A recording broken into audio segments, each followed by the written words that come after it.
Hello, and welcome to this talk about autism and music. I'm going to cover three main topics. The first is talking about autism, what it means and the impact it has on children's lives. Then I'll look at the impact of autism on children's musical development. And finally, I'll consider the implications of that for teachers. Autism affects children in three main ways. It has an impact on their social interaction with their peers and with adults. It has an effect on their ability to communicate with other people. And very often you find children with repetitive behaviours and interests. Autism is a spectrum, so children who have autism exist right across the ability range. And very often you'll find children who have particular interests, and sometimes those interests turn into special abilities. And in about 10 to 15% of cases, that involves music. Autism has become much better understood in the last 15 or 20 years. It's also much more widely recognised than it used to be. When it was first introduced as a concept through the work of Kanner and Asperger, it was thought about 1 in 1,000 children may be on the autism spectrum. Now it's generally recognised that autism affects around 1 in 80 children in one way or another. So it's very likely that teachers in mainstream schools will come across children who are on the autism spectrum. And it's really important that they feel comfortable and confident in helping those children to learn and to socialise. The best way to understand autism is to listen to the voices of autistic people themselves. And they tell us that they often perceive the world in brilliant detail, but sometimes at the expense of the bigger picture. The way I imagine it is rather like this, like a stained glass window in a church that's been broken up, thrown up in the air, and then stuck together again in the wrong order.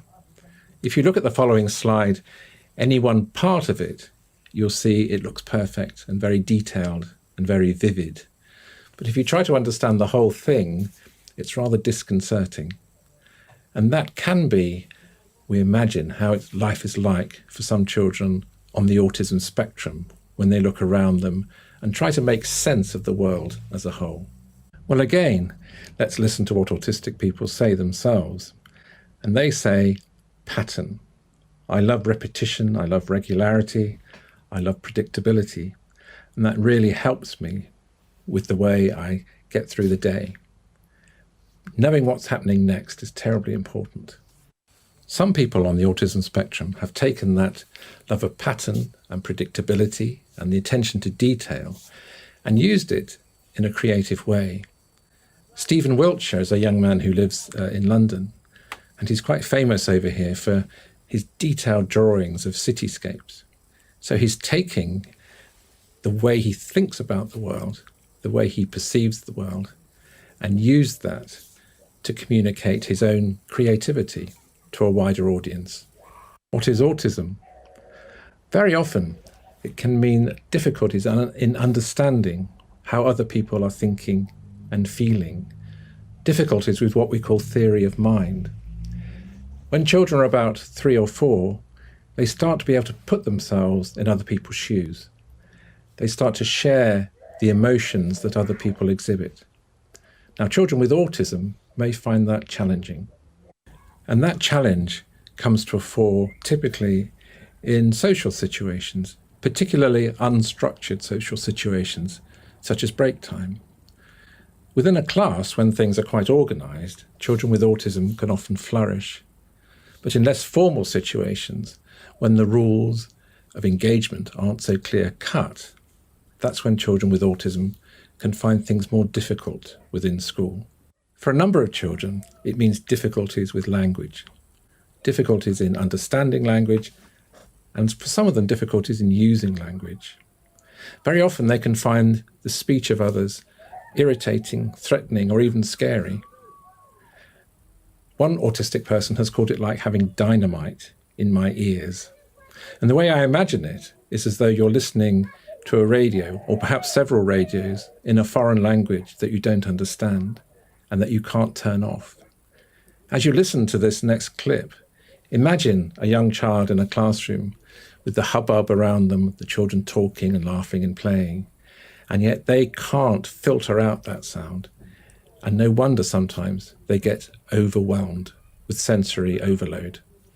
Naročito na nekim međunarodnim skupovima, kad zaista ne očekujete da ćete tu dotičnu osobu vidjeti tamo, jedanput u hodniku, eto ti čovjeka tu, a vi veseli, radosni, kako si ovo ono, a tvoj mozak stalno misli ko je to. Now, for around 10% of children who are on the autism spectrum, music plays a particularly special part. And this is the area where I now want to focus. So now let's think in a bit more detail about auditory perception in children with autism. First of all, there's a tendency in everyday sounds not to hear those sounds for what they mean or what they could portend, what might happen as a result of those sounds, but purely for their perceptual qualities. Very often you hear young autistic children being fascinated with the sound of a vacuum cleaner or the microwave or a car engine. At the same time, with language, autistic children may listen to the qualities of the words rather than the meanings of the words. So they may seem to be listening to what you're saying, but actually they're listening to the ups and downs of your voice rather than the meaning of the words themselves. At the same time, they're surrounded with music, of course. It's estimated that young children and babies are surrounded by music in their environment about 80% of the time. Sometimes that fascination with the sheer quality of sound finds its way into everyday life. So you'll find autistic children flicking things that resonate, or just stopping to listen to the sound of a fluorescent light, for example. This is Freddie, aged 11. Freddie is a classically autistic boy, so he has little language, but a fascination with sound. I first visited Freddie at home in his kitchen, and his parents were quite, not distressed, but I suppose puzzled, really, by Freddie's tendency to bring in from the garden all the flower pots. And he would tip out the plants and the earth and use the flower pots like a giant gamelan, like a musical instrument. And he would hop round flicking them with his fingers. And you could see how that demonstrates perfectly how perception trumps function. So he loved the sound that the flower pots could make, but he wasn't interested in their everyday function as keepers of soil in which plants were planted. So here's Freddie with his homemade gamelan.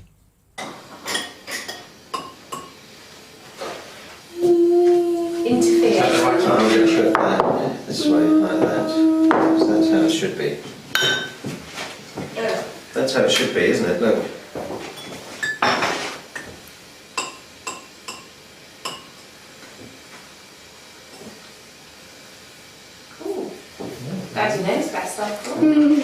I'd like to introduce you to the ecological model of auditory perception. This is based on the work of William Garver, who said that the way our ears work and the way our brains process sound is not only about changes in pressure in the air, it's what we ascribe to the sound in terms of its place in our lives. One of the great things that we typically learn to do when we're little in the first 12 months of life, our brains realize quite intuitively that sound has three different functions. There are everyday sounds, things like a door slamming or a car engine. There are words, of course, language, whereby sounds have particular symbolic meanings. And there is music, which is pure patterns of sound with no particular cause or consequence. But it can have an emotional impact on us. So by the time a baby is about 12 to 15 months, these three separate pathways are quite well established in the brain. And neuroscientists now can see different parts of the brain lighting up in response to these different functions. Fascinatingly, there are some areas of overlap, but there are also distinct zones in the brain which are specialized in processing these three different kinds of sound. It's my hypothesis that among children on the autism spectrum, in those early years when normally the sound would be sent to different parts of the brain, that doesn't happen. And everyday sounds actually get processed, in some cases, as music. And you could see that with Fred. The everyday sounds of the chink of the flower pots, he was actually hearing as musical sounds. It's a very simple thing, but it can have a profound effect on the way that children develop musically. One of the consequences of an early fascination with sound, you might almost say an obsession with sound in some cases, is the development of absolute pitch. Now what this means is that there are memories in the brain for individual notes. So most of us, for example, can recognize about 7 different pitches, the highs and the lows of sounds, not just musical sounds, but all sounds. Someone with absolute pitch has memories for maybe more than 100 individual notes. So for example, when you play a note on the piano, an autistic child with absolute pitch, without looking, would know what that note was. It's rather like familiar friends, I think of them. In fact, Freddie would hop down when he came down for breakfast, and he would just play individual notes on his piano, as though he was saying good morning to his friends.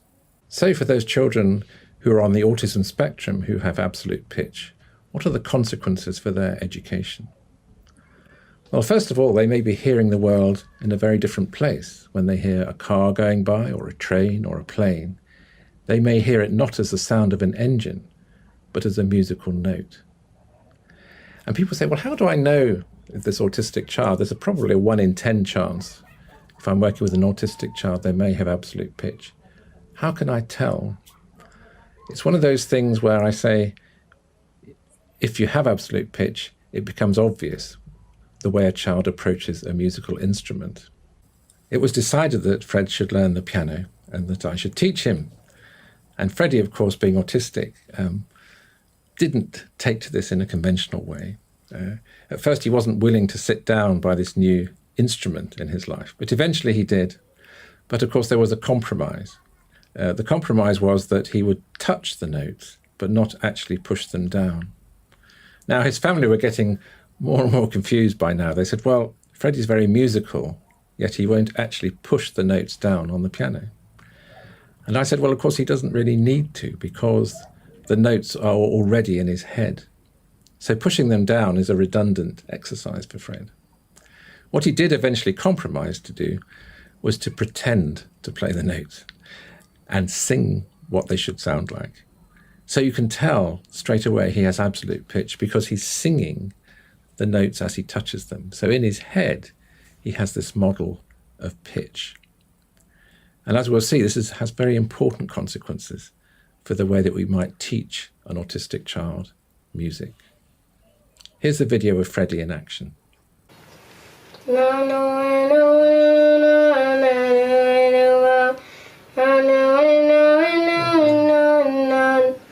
You haven't done C minor.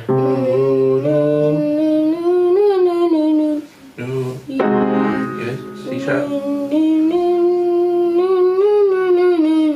Okay.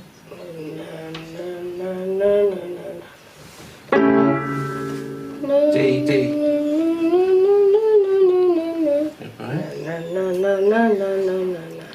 Now I want to move on to think about how some children on the autism spectrum process language.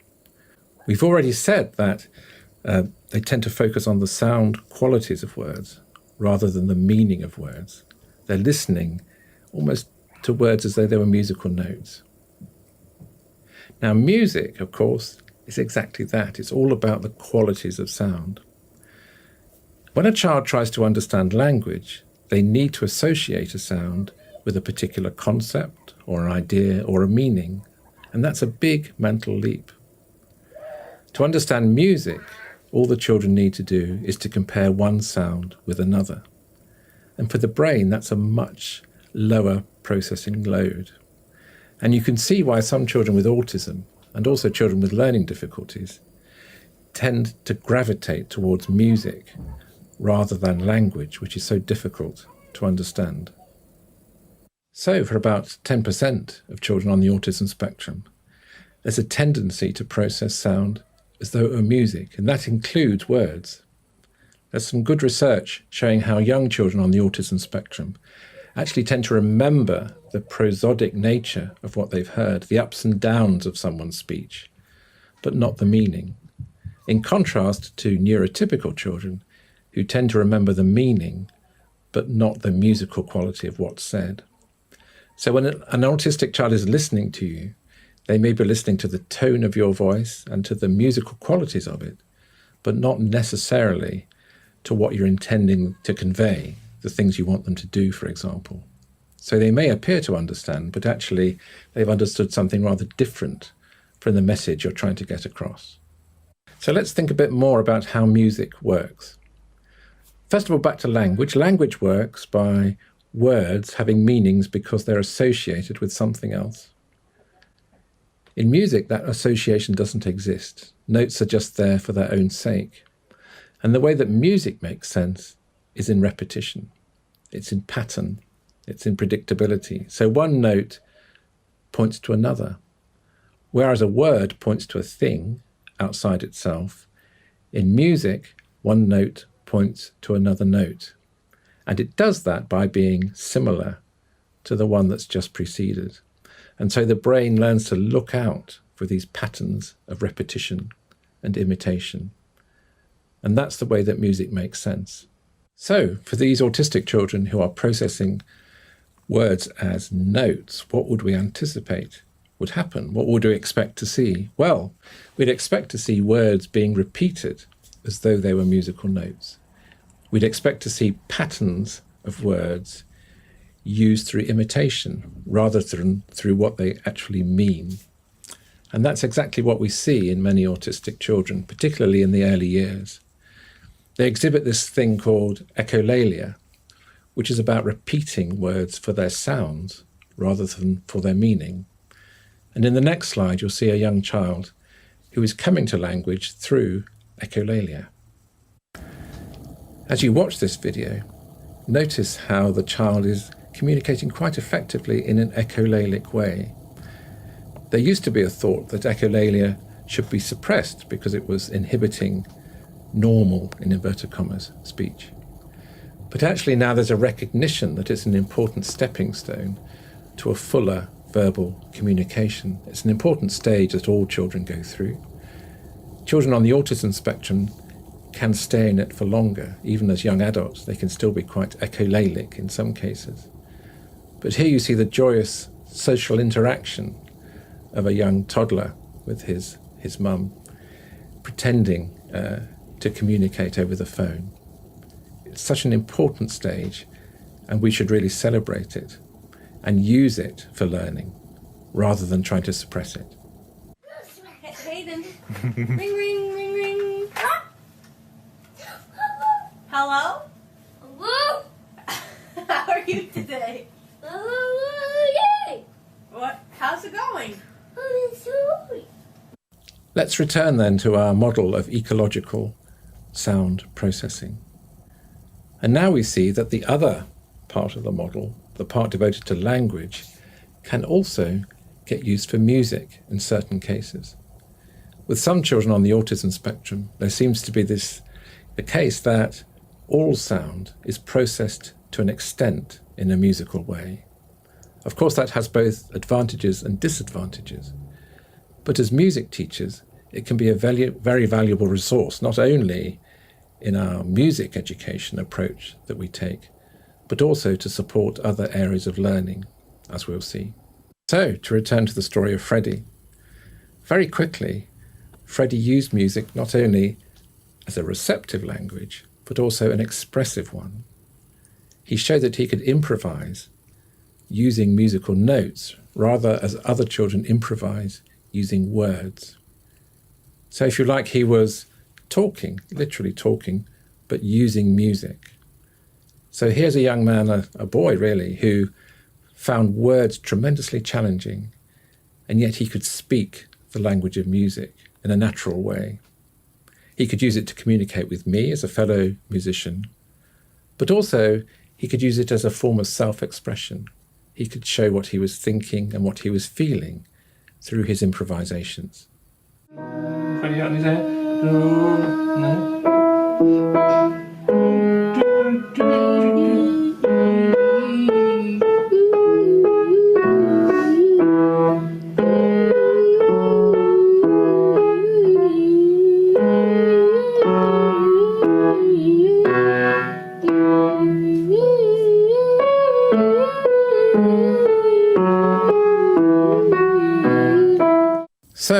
to sum up, I'd like to put what we've talked about so far into a model to help remember it and help to understand it. We have autism. It causes what I call an exceptional early cognitive environment. That really has two impacts, as we've said, difficulties sometimes with understanding language and a tendency to process all sound in a perceptual way. Into those areas of challenge, I'd like to plug two things.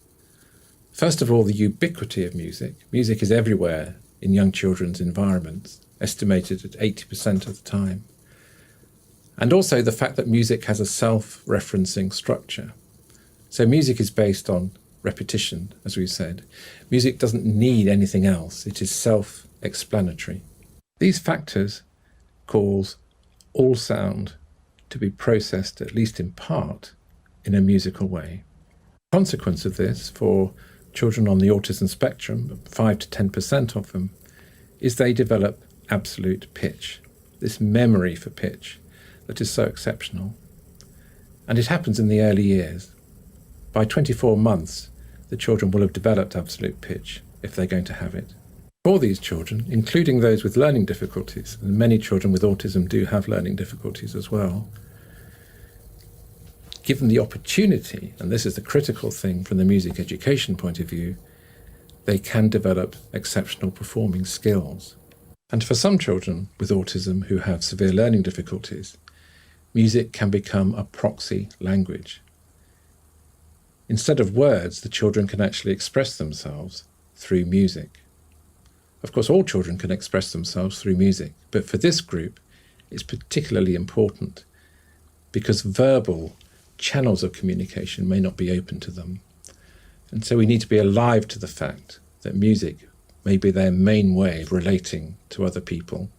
So what does this mean for educators? Well, for all children with autism, including those with absolute pitch and those who don't have it, it's really important to start early. I can't stress how important that is. The earlier you engage with children musically through play, through fun, through singing, through dancing, through letting them experience music from all over the world, the more musical their brains will develop. We all have musical potential, but the realization of that potential is entirely down to the adults who are with children. The second thing is it's really important to start where the children are at. It's really important to focus on their interests first and to let them lead the way, as all good early years tuition does. But that can be continued into the primary school, particularly for children with autism. The third thing is to treat music as a natural language. Don't treat it as something that has to be taught formally. Treat it as Suzuki did, as a tongue that children will share with us quite intuitively.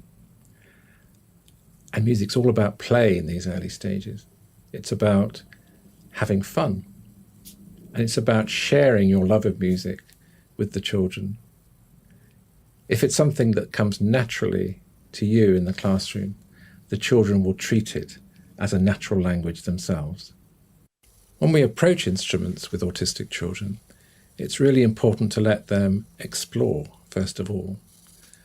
There's an assumption that, as with other children, they may have watched other performers play and sort of have an idea of what to do. That may not be the case with autistic children, and they may be fascinated with the sensory qualities of instruments.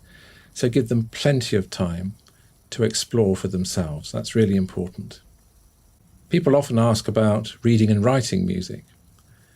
For me, this always is a secondary consideration once children can produce music as a natural language. Notation should never dictate music education. Music education should above all about sharing music as a social activity. Notation will follow naturally for those that want to do it at the appropriate time. Above all, treat music as a fun social activity for all children. Music really can be the glue that makes inclusion work for children on the autism spectrum and those who are developing more typically. Music may be the medium through which they can have equal access to a curriculum most naturally. And it can be, above all, the medium through which friendships are formed, which is so important for children on the autism spectrum in mainstream schools. Finally, I'd love to introduce you to a student of mine, Ashley. Ashley was born at 23 weeks, and the oxygen she was given to keep her alive affected her retinas, so she's totally blind. The medication she was given also affected her hearing, so she has a severe hearing loss, and Ashley is on the autism spectrum. So you'd think, here is someone, how can they possibly engage in music, let alone engage in music in an advanced way? And yet that's exactly what Ashley does. Here she is, age 16, improvising at the piano. Her hero of the moment is Beyoncé. And in honor of Beyoncé, she wants to compose a piece, rather as Schumann did, using the letters of Beyoncé's name as a sort of acrostic. So she assigns the letters of Beyoncé's name to different notes on the keyboard. And when things like a Y come along, she just gives that an arbitrary pitch like F sharp. But then Ashley improvises the most wonderful blues. And this really explodes the final myth about children with autism, that somehow they're not creative. Children with autism are deeply creative and can be deeply expressive musicians. It's really down to us as teachers to enable that creativity, that self-expression and that joy of communication through sound to shine through.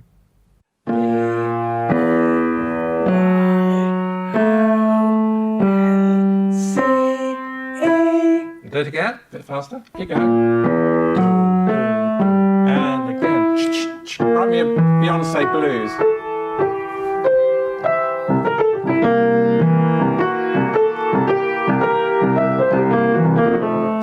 Go on, let's do it. Here's the blues, go. She made it work musically.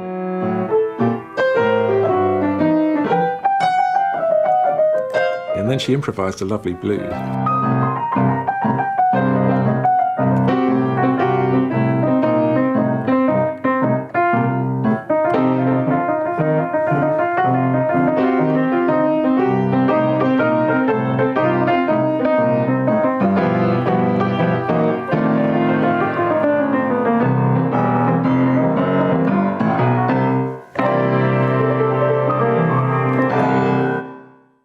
If you'd like to know more, I've written a few books on the subject of autism and music, which are on this final slide.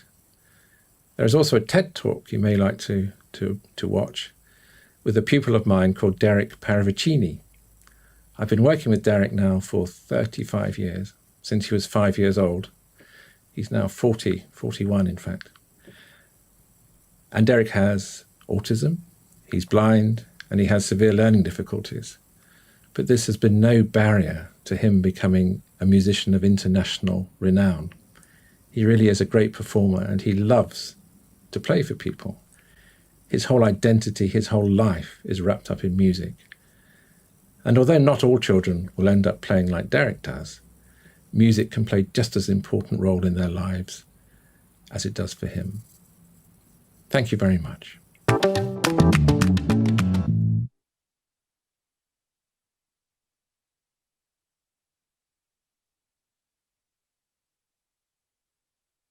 Q&A session. Adam, what a great speech. Thank you very much. Very inspiring. Who's talking now? My name is Dave Ensberg. I'm moderator of this session, Q&A session. I'm also an ambassador of the foundation More Music in the Classroom. And in daily life, I work as a director of Jantje Beton in the Netherlands, a well-known organization for kids who want to play. And we have a couple of questions from the audience. So we want to start with one pupil in especially. His name is Thomas. He's from Brabant. And Thomas is a little bit like Ashley, actually. And Ashley was very inspiring to me, the last girl we saw in the video. And Thomas is quite exceptional. He's 17 years old, and he learned how to play the guitar by using Google. And Thomas, are you with us, with your mother? Hello. Hi, Hi, Thomas. Thomas. Welcome. It's good to see you. Yes. I want to ask you, Thomas, why is music so important for you? I like music, and I like playing guitar. Wow, and why the guitar? Is something special about the guitar? Yeah, it's very special. He has seen it on YouTube. On YouTube? He likes to watch YouTube movies, and that's how he learned to play the guitar. Wow! And how much time did it take to learn it? Well, I think he's a year. A year. A year. It's very impressive. It's very impressive. And maybe you've seen Professor Adam Ockelford, and he told a bit about the importance of music for kids with autism. Do you want to ask the professor something about why music is so important? Do you have a question for Adam? Heb jij een vraag? Je had de vraag bedacht, hè? Ja. Hoe was die? Dus,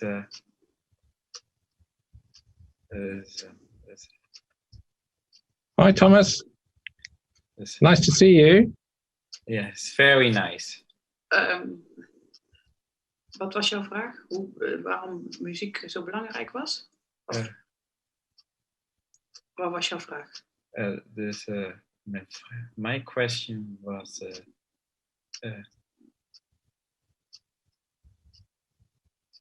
why is music so important? Why is music so important? Great question. Great question, Thomas. Well, I can't answer for you because only you know why music is so important. But I think presumably it makes you happy. Presumably it makes you happy. I've got lots of feedback, by the way, from somewhere. I guess we all tend to do things that we enjoy doing. And music, I can see from your smile, music probably makes you happy. So that's really good. And I think you're quite like lots of other people on the autism spectrum who I work with who have taught themselves, which is wonderful. Sometimes as a teacher, I think I'm only there not to tell people what to do, but just to help sometimes and just to guide very gently. Because by the sound of it, you're really good at teaching yourself, which is fantastic. And thank goodness for YouTube. What did we all do before YouTube? I know my own children who aren't autistic. When I said my son, who's also called Thomas, learned the guitar, I said to him, "Do you want me to get you a teacher, Thomas?" He said, "Why? Dad, you 20th century creature. No, I learn on YouTube." So I think actually, in a way, the style of learning that you have, Thomas, to teach yourself is actually much more common now amongst everybody. It's the way that lots and lots of young people learn to do things. So well done, and it's lovely to see you.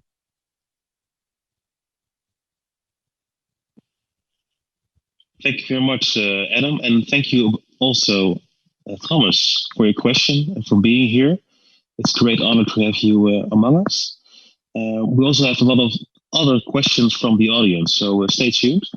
One question here from, if I pronounce it correctly, Burku Kapir Kiskin. What about Asperger's syndrome, this form of autism? How can music play a role in these kinds of kids growing up? Yeah. Thank you. Yeah, thanks for that. I've still got lots of feedback. Dave. So lovely. I work with quite a lot of young people with Asperger syndrome, and the oral abilities seem very similar. The big difference between children who are on the autism spectrum, classic autism it's called, and Asperger syndrome, which is also now classed as autism, is the language. So children with Asperger's don't have a problem with words, but it seems that the way they process music in other ways is similar to other autistic children. So quite a lot, about 10% of them will have absolute pitch. And of course, they have the advantage very often of being very intelligent. And so I've taught children with Asperger's who have not only taught themselves instruments, but also taught themselves to read music, for example. So very often they're the kind of children that will love to decode music from notation. And it means that you can adopt the best of all worlds, because sometimes you've got wonderful oral ability, but also the intelligence and the fascination to deal with decoding symbols on sheets of paper. And the result can be very, very rich indeed. Thank you. I want to ask the audience, if you have any questions, be free to ask them in the chat. Going back to Thomas, if he's still there. I would like to ask Thomas if he saw some recognition with Ashley in the video. So do you also have some music playing in your head before you're playing it actually on your guitar? Heb je muziek in je hoofd spelen met je gitaar? Yes. Can you tell us what kind of music you're hearing actually in your head before you're playing it on the guitar? Some sort of music or? Welke muziek hoor je? Bad Moon Rising. He picks up the music from the radio or CDs or the music in my mother's car. So there are a lot of different songs. There are the old songs out of the 70s, and there are new songs out of the top 40. So he hears it on the radio. He likes the song and he Googles it at YouTube, and then he starts playing on the guitar. Is there also a kind of music you don't like? You don't want to play on the guitar? Zijn er liedjes die je niet leuk vindt?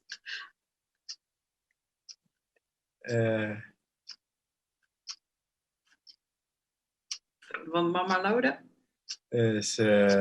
Mama Lauda. There's just one song his dad plays in the car, and it's called Mama Lauda. It's a song they play at the ski resorts, and he doesn't like that song. But he has a very big range in music. Good to see you smile as well. You're so proud of your love for music. I love it to see it. And I would like to go back to Adam, and then we have a question from the audience. Adam, is it common with kids with autism to have such a broad interest in music types and for these various sorts of music, and also dislike one special song? Yes. the thing is that the kind of music we prefer is just the music that we're exposed to. There is no, different cultures have different musics, and people grow up with a certain sort of music or musics, and that's the music they like. Because of the internet and because of YouTube and everything, a lot of autistic children like to explore many different things that they wouldn't normally be exposed to. So they can sometimes develop interests that are different from their parents or from their peers at school. But there's no one kind of music. So Ashley, for example, loves pop music at the moment. She also loves, it's very random. So she might like Beyonce one week, and then she might like J.S. Bach the next week. The thing is that when you go below the surface, the patterns of music, the way music works is the same, whether it's Beyonce or Bach. It's the same things happening in the brain. And so autistic children don't have the same, perhaps, they feel the same cultural pressures to conform. They may be more happy to be different, or they are different, whether they're happy with it or not, because they tend to be more honest and open about what they like and dislike. And so it's very refreshing very often to hear a child 1 minute play Beyonce and the next minute play Scarlatti, and they like it equally well. So it's very refreshing. I can see some more questions coming in, Dave. Should I try to answer some of those? You're muted at the moment. You're muted, Dave. Dave, you're muted. Or I can't hear you anyway.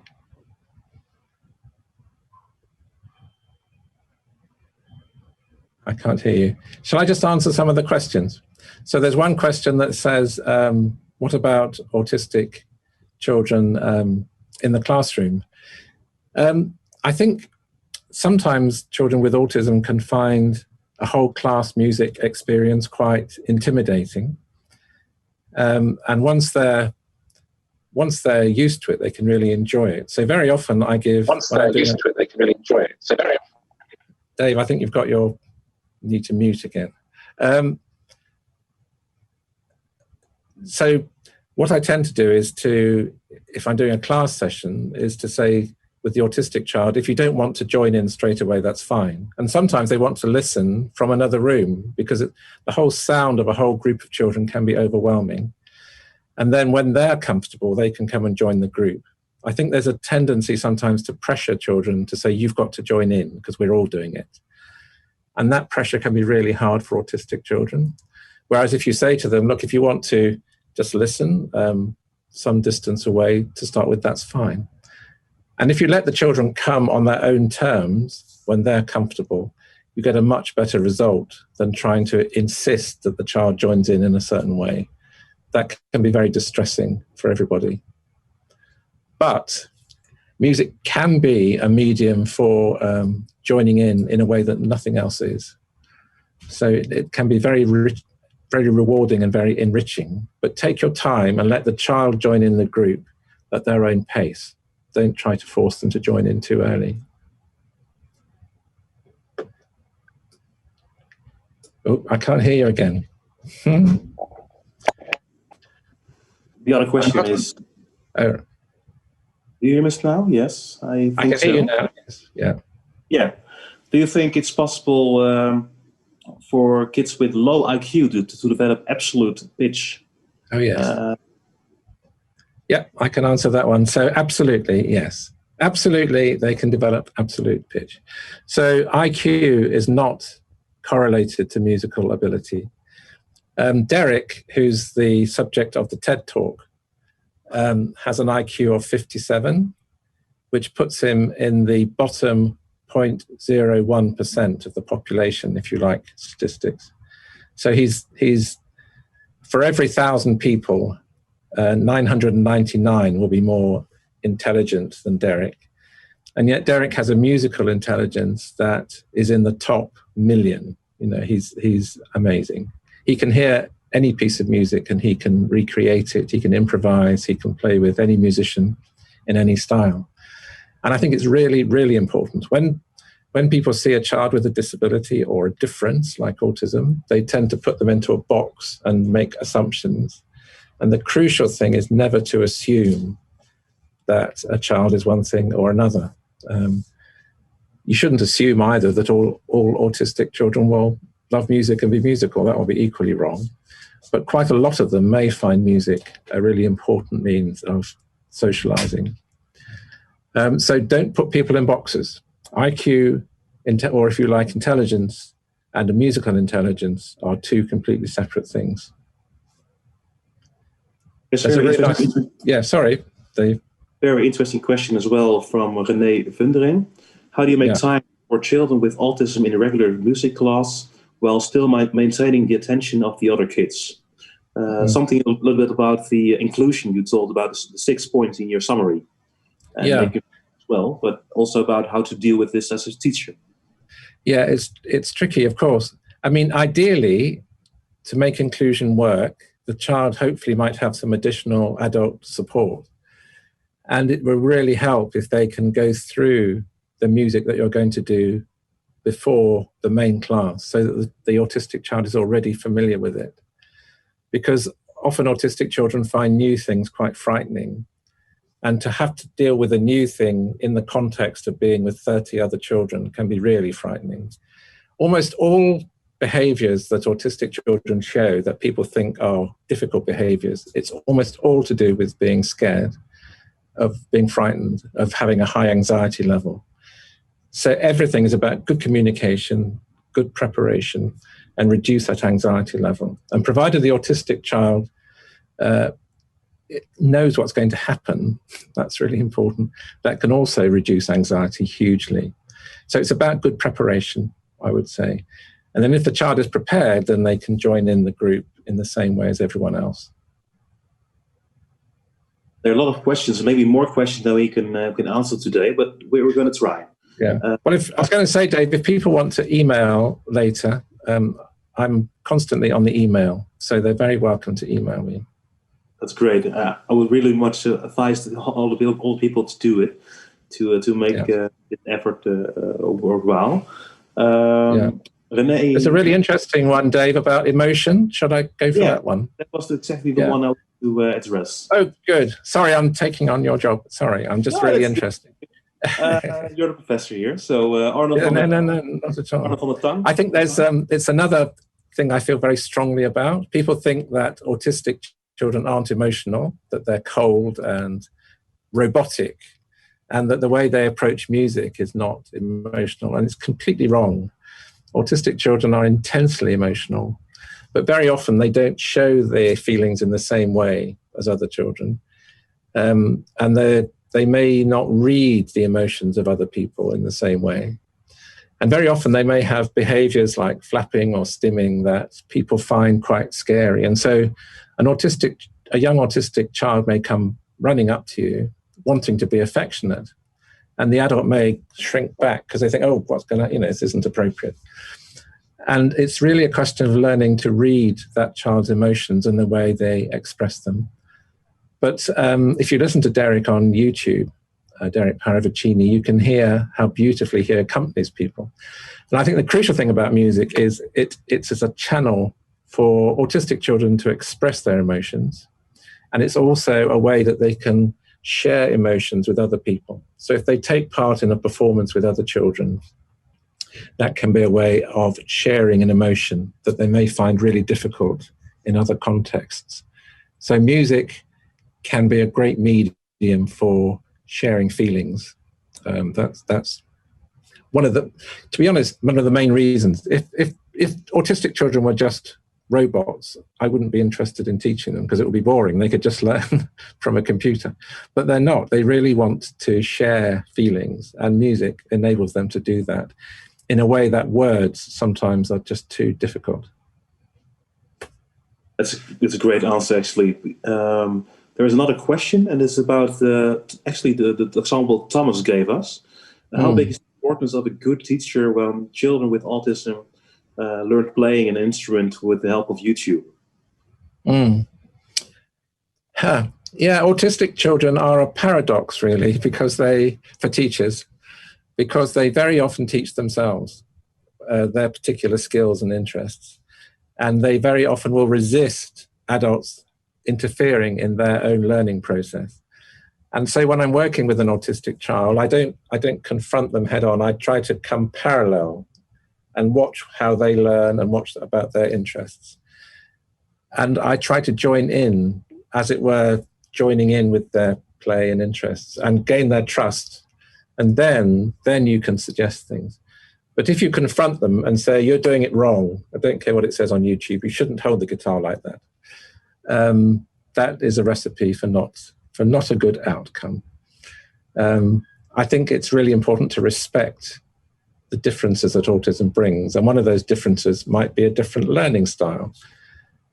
And the great thing, Dave, is if we're really thoughtful and care about individuals, and autistic children make us care about them because they insist, then it makes you rethink your relationship with all children, because every child learns differently. And suddenly you stop thinking about them all as existing in boxes, and you think about them all as individual people. And that can be very enriching for a teacher as well. In other words, treat all your pupils as though they were autistic, and you'll be a much better teacher. That's a great lesson. We have 4 minutes left, and the final question is from Brita Lemmens from Muur Music in the classroom. And Brita asks, actually, so you said that kids with autism could possibly hear words or daily sounds as music. Yeah. Then how would they express themselves, and how can we learn to understand that and to engage these kids with social moments during the school day? So how can we actually understand how kids use words as well as music? I think it depends on the age of the child. So if the child is quite young, still in the early years, then it's very easy to use a lot of music during the day in the curriculum, and just sing and sing and sing, and the child will hopefully pick up the emotions that you're conveying and express themselves back. I think it depends. So once you get onto a more formal curriculum, if the child has Asperger's syndrome, so their language is at an advanced level, then you can that's not so difficult to include them in most subjects. If the child is finding language very difficult, then it may be necessary to think of a different curriculum for that child. So that might happen within the mainstream school in an autism unit, where they can spend more time having a special curriculum, or within a special school. So for example, Freddie and Ashley, who you saw, both go to a special school because their level of understanding of other people would make it very difficult for them to mix in a mainstream school.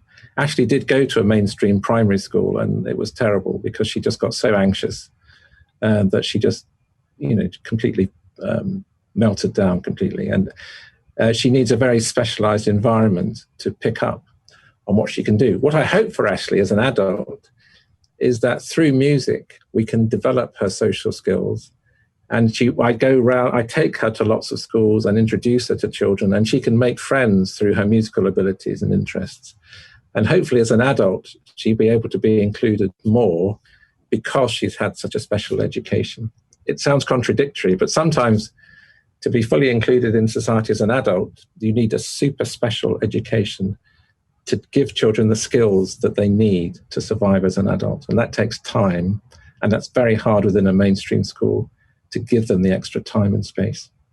That's exactly my experience as well, as a former chairman of the school board for kids with special needs and special education.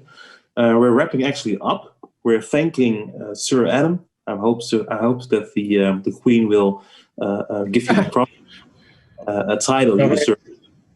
So I'm actually just like going up front with this. You need to be Sir Adam. Okay. Well, thanks. Can you tell the Queen? I will, and we will tell our Queen first. And thank you. Yeah, of course. Protocol. Yeah. Yeah, protocol. Thank you. It's very inspiring. It's very interesting, and everyone, wants to learn more. There are TED Talks, there are books, and there is an email account. And we're going to set it up so you're going to have the interesting questions you have more to mail it to Sir Adam. And finally, to wrap it up in Dutch, this day will continue. En bedankt voor het kijken. Om 5 uur, zo'n 5 minuutjes, gaan we starten met een beschouwing in de spoken word door YMP, oftewel Young Mitch Poetry. Het is een talentvolle ondernemer, woordkunstenaar uit Rotterdam-Zuid. Op Zuid zeggen ze dan. Hij is opgegroeid met hip-hop, geïnspireerd door onder andere 50 Cent, Eminem, DMX, Wu-Tang Clan. Ik zeg altijd Wu-Tang, maar goed. Hij heeft een enorme liefde voor woordkunst ontwikkeld. Zijn hart voor taal heeft hij ontdekt op zijn dieptepunt in zijn leven. In de gevangenis. So he went to jail, Sir Adam. En hij is gaan schrijven om negatieve ervaringen uit zijn verleden, om die in te zetten voor de positieve gebeurtenissen in de toekomst. Heel erg interessant. Heel erg mooi. En bewapend met een pen en de hersenen als munitie haalt YMP het beste uit zichzelf. Nou, hoe inspirerend is dat? Uit Rotterdam-Zuid. Zijn vurige en diepgaande teksten zijn voorzien van ritmische invloeden. Het hip-hop bloed pompt door zijn aderen. Nou, ik ben echt enorm enthousiast. Ik ben heel benieuwd wat hij zo meteen gaat vertellen. Maar ook is hij erg enthousiast over klassieke muziek. Dus de combinatie van hip-hop en klassieke muziek komt ook terug in zijn optredens. En YMP blikt deze dag terug en we verlichten erin zijn eigen kijk op de belangrijke rol die muziek speelt. Blijf kijken, mis dit niet. Stay tuned and be excited. Everyone, thanks for listening. And never stop playing with music.